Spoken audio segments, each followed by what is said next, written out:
Hello everyone, I guess hopefully you're having a wonderful day, and today we are here with a video on the top sales from the greatest soccer players of all time in the year of 2024. Fairly simple video in terms of idea. Should be fun to be able to go ahead and put a bunch of different players up there, their highest selling cards, and see how they performed last year comparatively. First thing I want to throw out there is if you disagree with any of this, feel free to blame ChatGPT. I personally didn't come up with this list, and I would have made a different list myself, but I didn't want to do any of that. I didn't want to deal with any of the commentary back my way on how this person should have been in here, this person should have been higher, lower, whatever. Blame AI, and with that said, let's go ahead and move a bit further. Also notably, there is one sale per card. So say for instance with Messi, I'm not going to put 471 bisses up here, one sale per card. There's going to be 4 sales per player since it's the most visually attractive in terms of how I laid these out. I wanted to do 5, but wasn't quite fitting, so we'll do 4. So we start with Manuel Neuer, which is an interesting one, probably one I wouldn't have put in the top 15, but at the same time, he was the only goalie, and really it's hard to put a goalie in the top 15, or at least there's not a consensus on that type of stuff, generally speaking. So be it, ChatGPT said it, we'll go ahead and discuss it. First off is this crown jewel from Eminence numbered out of 10 that sold for 510 last year. Secondly, we have the same card but a different parallel. I was sort of debating whether or not I should have the same card in a different parallel or not. Ultimately I did. It's not really that prevalent throughout the video, so hopefully you're okay with that. $9.50 on this out of 5 gold. Then we have an Optic gold vinyl 1 of 1 from 2018 that went for a little over $1,100. And then finally we have his Prism 2022 1 of 1 gold vinyl that goes for $19.60 for his top sale of last year. Next up we have Giuseppe Meazza, a pre-war Italian player, very notable, and if you're into that type of stuff, probably one of the best of the era, if not the best. To start, we have this uncatalogued 1930s release of Meazza in a CGC3 that went for $990. Next up, you have this 1934-35 Vecchi Meazza that went in a PSA 8 for $1,260. Then you have this 1934 chocolate card that goes for, $1,700 in a PSA 6. Again, really nice looking one there. And then finally, the Meazza that has been all the rage the last few years. This is the 1927 Larotti that went in a PSA 3 with an MK designation for $36,000. Keep in mind, again, I will be showing one card per player, so this Larotti Meazza probably would have had multiples in here. I am also taking the highest sale, so I'm not going to combine them or all that jazz. If you're more interested, of course, I highly recommend you look into this further. Next, we have Matthias Sindelar, another pre-war player here. His first one that we have is this 1932 Bulgaria Sport that went in a PSA 8 for $235. Sindelar doesn't have as many items, and neither will the next player, so that sort of explains why that's so low. Then we have this 35, I believe it is, sort of a playing card style Matthias Sindelar in an SGC 1.5 that went for $336. I haven't seen many, if any others of these in my time in the hobby. Not that I've been looking too deeply. I'm sure others have appeared, but it's one that definitely doesn't come up all that often.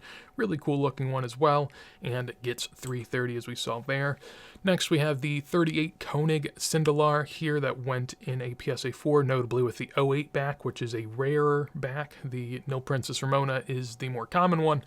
This one goes for $1,380 in a PSA 4. And then finally, the probably most popular of the Sindelars is this 1920s Grayling Sindelar that went for $4,800 in an SGC1. Then we have J.M. Moreno. This is another player, as I mentioned, that doesn't have all that many issues, at least that are selling frequently. He also doesn't have all that many issues in general, so that sort of explains that. But we start with the 1942 Glorietta that went in a PSA 1 for $660. And then the only other one, at least of note that I could find, there was some team photos and stuff under $100, but it didn't really seem to fit the style of this video. The highest sale was this $3,800 sale on a PSA 1 MK of the Leyes from 1936. That's all the AI had for pre-war, but I feel like those were very notable players and worth having in this video. Next, we have George Best beyond them. The first one here is this 1997 Futera Auto in a PSA 6, 6th grade. That went for $1,300. Then we have this 2002 Upper Deck Legendary Signatures from Manchester United. George Best Auto goes in a BGS 9.8 for $1,600. Then we have this 2002 Upper Deck George Best / Ryan Giggs. I tried not to do as many dual items, but I felt like George Best was probably clearly the draw on this one, so I felt it was fair. But that went for $4,800. And then finally, his 1964 rookie Barrett & Co. went in a PSA 8.5 for 12.2 thousand, super high grade on that one, and a super strong price as well. Next we have Garrincha. We start with his 1957 OMB Balas Equipe that went in an SEC 1.5 for close to $1,500. We then had his 1958 Jose Innocente Balas Central Goal in a PSA 1 that went for $1,800. Then we have the 1958 Alifa Boulaget in a PSA 7 that went for $2,400. Then finally, the 1955 Vinci Garrincha, commonly known as a rookie, but technically not rookie year. There are earlier items, but they're pretty rare. This one in high grade gets a pretty strong price to top his list at $3,600. Then we have Zidane. I don't know exactly how I feel in terms of putting the post-playing career stuff into these videos, just because I do wonder with this if these are going to change drastically over time, because while this Topps Museum framed border might be cool now, there's, of course, as we've seen, Topps Dynasty is going to come out. That's going to be super cool. I mean, it's already come out, but there's going to be more and more issues like that. So I felt a little conflicted putting in post-playing career, but I feel it's important, and I went ahead and did it. If you guys think maybe in the future I shouldn't, let me know. But a lot of these pre-modern players and players that didn't have autos and numbered cards have gotten them lately, and those have done really good numbers. As you can see here, 2,500 on this Topps Museum framed auto Zinedine Zidane.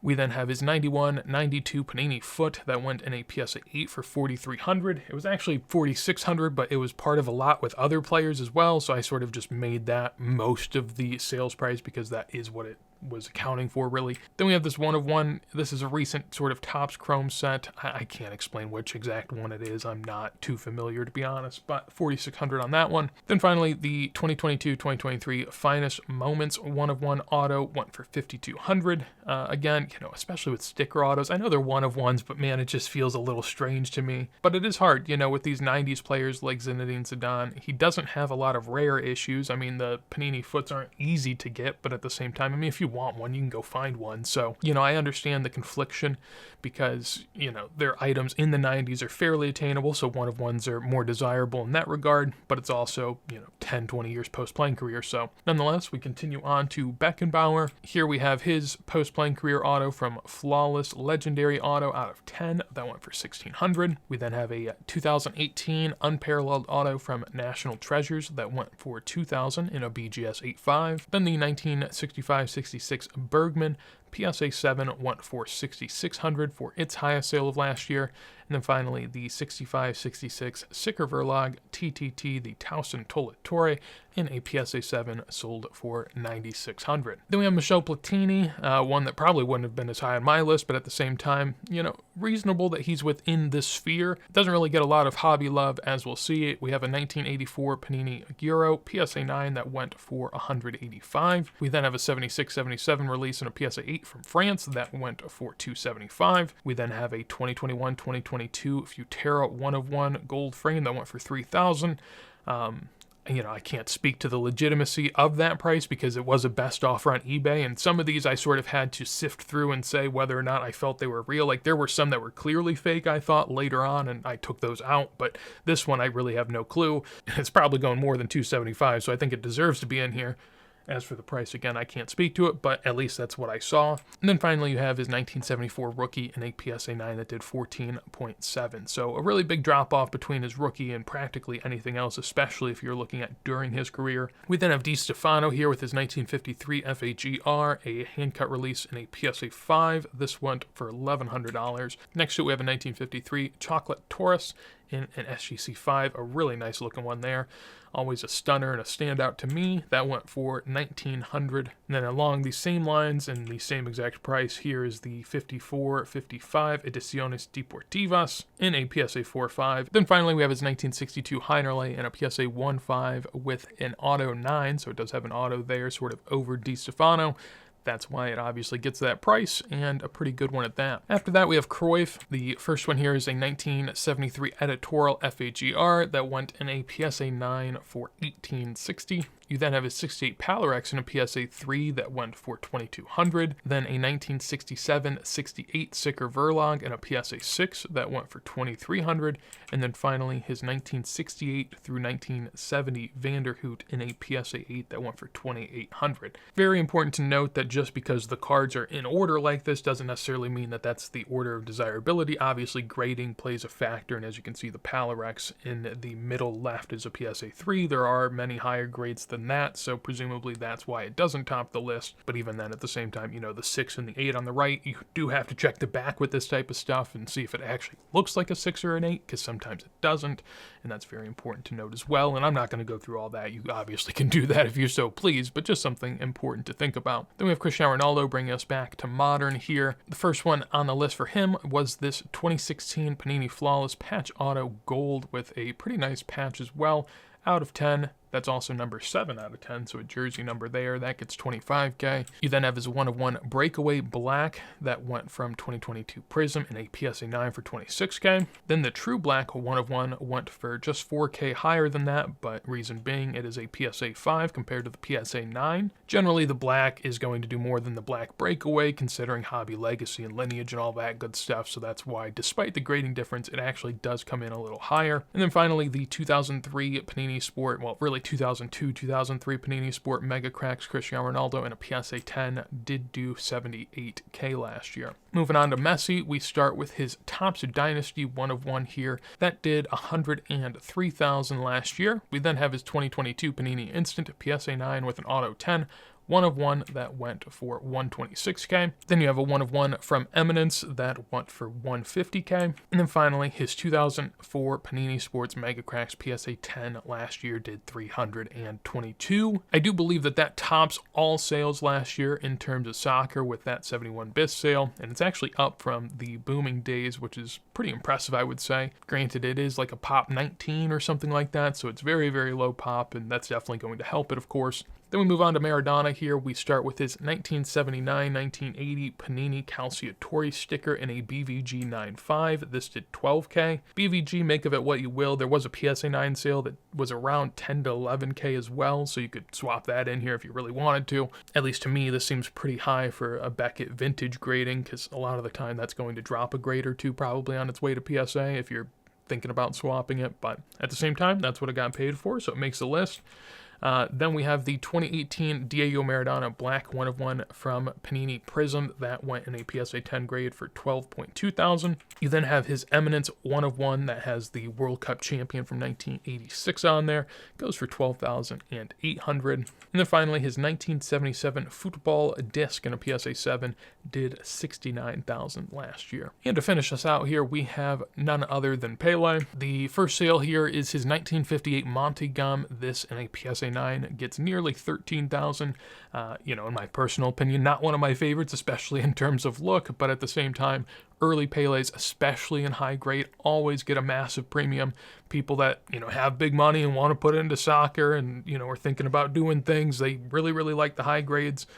And so stuff like this in high grade is definitely going to get a good number, as you can see there. That will certainly continue, but not quite yet. This is a 2016 Topps Dynasty BGS 9.5 with a 10 auto. It goes for $13.1K with a really, really cool patch as well. And then we have the 1958 Alifa Bolaget in a PSA 7, probably the most recognizable Pele to people outside of soccer, I would say. This, in its best sale last year, did $85K in the PSA 7 grade.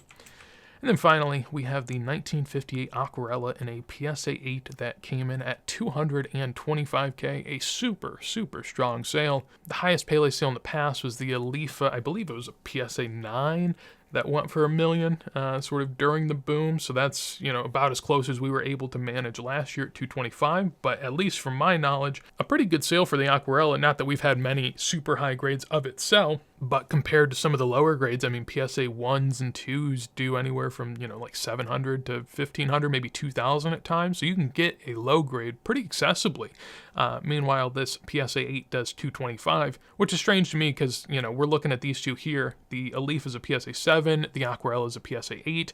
There definitely are a lot more high-grade Alifas, so I sort of get that as well. But the Alifa in low grade, super, super difficult in terms of pricing. It's around 5 to 7K. Meanwhile, the Aquarella is, 700 to 1,000 probably.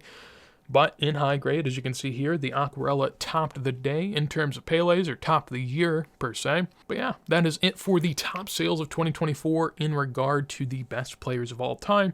Let me know any of your thoughts down below in a comment, things that you thought sold high, low, interesting sales that you're looking forward to next year, maybe cards you're on the lookout for. What do you think the highest sale next year will be? Would love to hear your thoughts down below in a comment. If you enjoyed the video, of course, make sure to leave a like. And if you want to see more videos like this, as soon as I go live, make sure to subscribe. But with that said, hopefully you have a wonderful day, and peace.